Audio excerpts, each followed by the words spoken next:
Perempuan berusia 25 tahun itu bertindak sebagai komentator bersama Grandmaster Susanto Megaranto.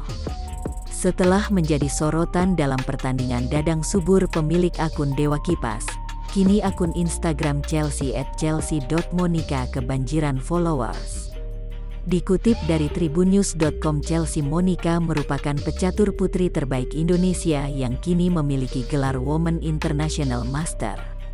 Gelar Women International Master itu diperoleh Chelsea pada 2011 silam tanpa harus melewati 3 kali norma WIM pada ASEAN Plus AG Group Chess Championship 2011 di Tarakan, Kalimantan Timur, 13–19 Juni tahun 2011.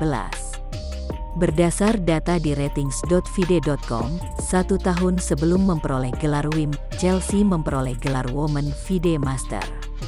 Saat ini, dirinya menempati ranking aktif dunia ke-6.915, ke-27 untuk ranking aktif nasional dan ke-727 untuk ranking aktif Asia. Chelsea Monica lahir di Balikpapan, Kalimantan Timur pada tanggal 2 November tahun 1995.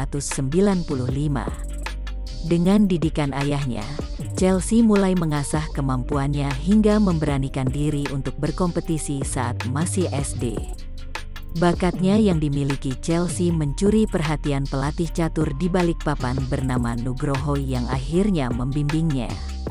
Kemahirannya bermain catur membuat dirinya mendapatkan tawaran untuk bergabung di sekolah catur milik Utut Adianto.